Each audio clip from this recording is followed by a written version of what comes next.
Hello again. Another day, another Afghan charged with kidnap and rape in a formerly quiet and peaceful part of England, this time a small town in Oxfordshire. There are those who are murmuring that this kind of thing seems to be assuming epidemic proportions lately. If it's not Afghans, then it is Pakistanis, Egyptians, Algerians, or Sudanese men. The common factor here is, of course, religion, in that the majority of foreigners arrested and charged with this type of crime do seem to be Muslims. There's probably a fairly simple explanation for what is seen, and it has less to do with the religion of Islam as such, and more with the culture which that faith engenders. By this, I mean that in Muslim countries, there is not only almost no chance of premarital sex with a girl, but even being friends with girls or holding hands and kissing is absolutely out of the question. Virginity is closely guarded, and a girl without an intact hymen can find great difficulty in getting married. As a result, families set a strict watch upon daughters and ensure that they have little or no opportunity for physical contact with boys. Girls past puberty are usually not allowed to walk down the street without a male chaperone. Of course, it was once very much like that in Britain, and we saw the same things in Victorian times which we see now. Let me explain. In Turkey and Syria, I have seen police officers and soldiers walking along the street hand in hand. This looks very odd to Western eyes, and if we saw two men in Britain strolling around openly displaying affection in that way, then we might reasonably assume that they were gay. This is not the case in Muslim countries at all. It's simply that most of us, men and women, crave affection and physical contact with others.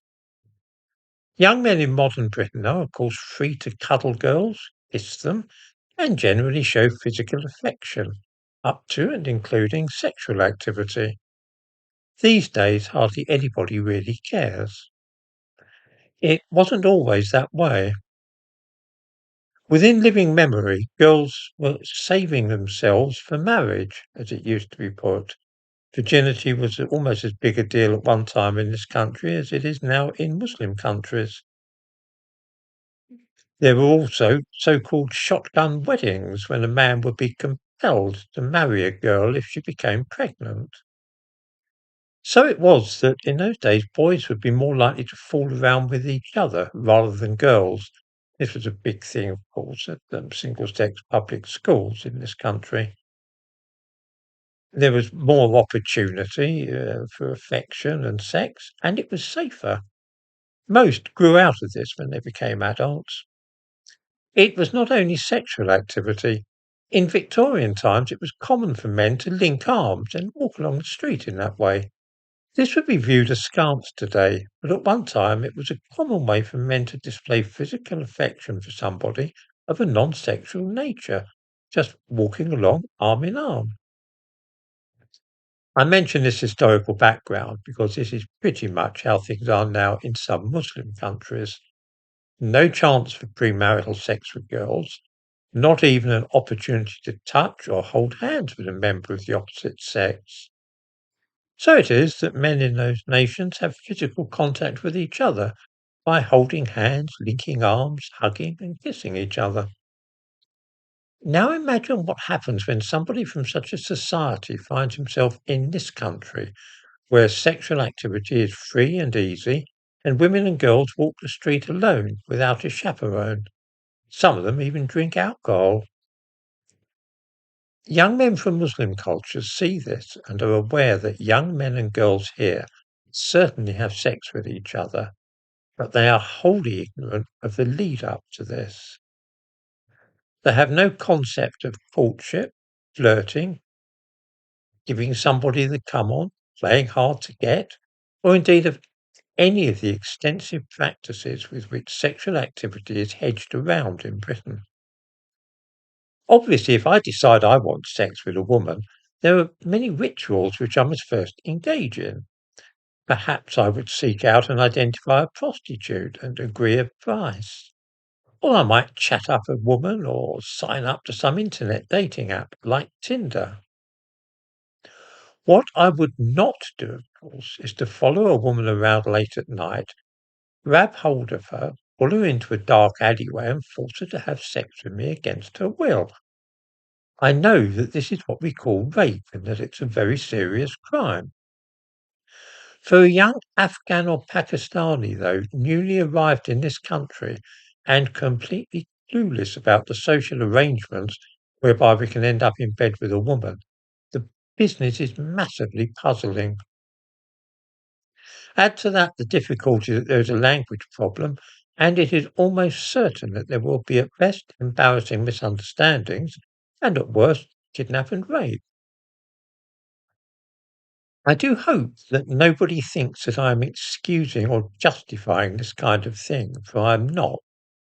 I find it vile. However, the ultimate responsibility for all this lies with those who decided to conduct a bizarre social experiment. This was to transport hundreds of thousands of men from very different cultures with what most of us would regard as peculiar outlooks relating to women and sex and so on, and then dump them in the middle of ordinary British communities. I cannot for the life of me imagine what the people who organised all this thought would happen. Surely it must have been obvious that those differences would manifest themselves in behaviour which we in this country find abhorrent. I cannot believe for a moment that nobody foresaw what was likely to happen when young men from strict Muslim societies were allowed to wander freely through the streets and do pretty much as they pleased.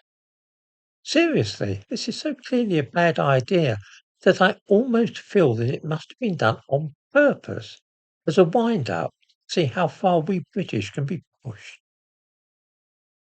Well, if so, then it has worked. All the signs are that people have now reached a breaking point and are not prepared to tolerate any more of these dangerous experiments. I am unable to guess what the end game is going to be here, but there are signs at places like Crowborough and so on that suggest to me that things are going to reach a fairly tense situation, perhaps involving violence, unless something is done soon to put a stop to all this. By which I mean putting a stop to mass immigration from Muslim countries.